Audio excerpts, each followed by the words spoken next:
Welcome back for today's college football pick video play for September 22nd, 2018. In this one, talking about this Big Ten matchup between Wisconsin and Iowa. If you guys are interested in getting all of our college football picks against the spread for today's action, you can get those over at stumpthespread.com, which is linked down in the video description. And all of our higher confidence plays are going to be the matchups between Navy, SMU, Buffalo, Rutgers, Boston College, Purdue, Miami, Ohio, Bowling Green, Kansas State, West Virginia, Kansas, Baylor, Arizona, Oregon State, Michigan State versus Indiana, and as well as Stanford versus Oregon. So again, if you want picks against the spread in all of those games and where we have it labeled as higher confidence plays, you can access those over at stumpthespread.com, linked down in the video description. Also, you can access our complimentary play, which is going to be a pick against the spread in the Minnesota versus Maryland matchup. So you can check that out as well. So heading into this one, again, talking about this Big Ten battle here between Wisconsin and Iowa, I can't wait to see how this one plays out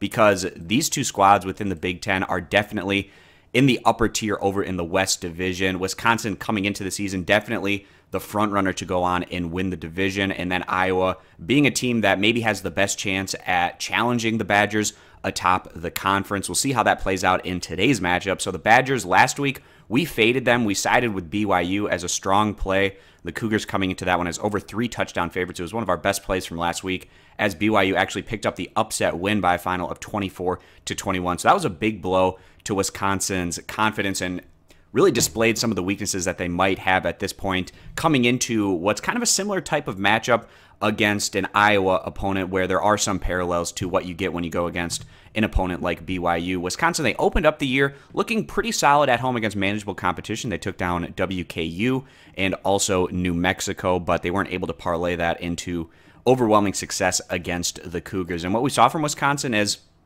when they're not able to completely control the game on the ground, even though they did have a decent amount of success running the ball against BYU, not an overwhelming amount, when they have to rely on their pass attack to consistently move the chains offensively, that's where they came up short. Hornibrook went on to complete 18 of 28 passes for 190 yards, 0 touchdowns to 1 interception, while the ground game picked up 204 yards on 43 carries and 3 touchdowns. Then on the flip side of the ball, BYU, they were very opportunistic. They had some success on the ground. The running back Canada is really what the offense relied on. He had 11 carries, but 118 yards and 2 touchdowns. That was a big difference maker. And then Tanner Mangum, the quarterback for BYU, wasn't overly effective. 12 completions and 22 attempts for just 89 yards. But BYU, they did a good job of controlling the clock and also limiting the explosive plays for the Badgers as they kept things close throughout, and then they were able to kick a game-winning field goal at the end. So Wisconsin, they have to get their mind right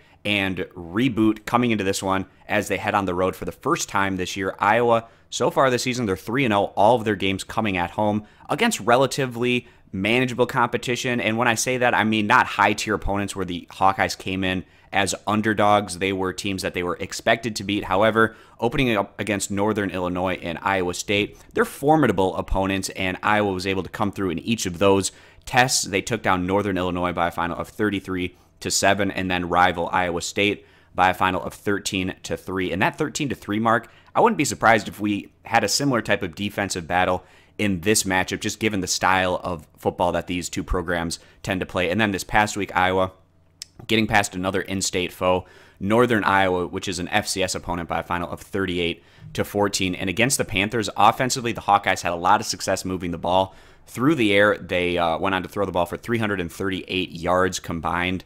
And then on the ground, Iowa picked up 207 yards and 3 touchdowns on 50 carries. So I actually think this matchup might be a little more balanced than some might expect, especially when you were coming into the year where the prognosticators had the Badgers in comparison to the Hawkeyes, but especially with such a great home field advantage and the Badgers coming off such a heart-crushing defeat this past week against BYU, which for all intents and purposes might make it so that the Badgers can't get into the college football playoff. To get to that point, they'd probably have to run the table from here on out, but depending on what BYU does, that might not necessarily be the greatest loss to have on your resume for Wisconsin on your home field. So with all that being the case, we feel like this could be a competitive game, perhaps lower scoring, which gives these points a bit more value. And again, with all that being the case, we're going to go ahead and side with Iowa, getting the field goal at home as the better value play. If you agree, give the video a thumbs up. Disagree, give it a thumbs down. Check out all of our college football picks for today's action over at stumpthespread.com. Link down in the video description. Subscribe to our YouTube channel, and we hope to see you guys back here for future videos.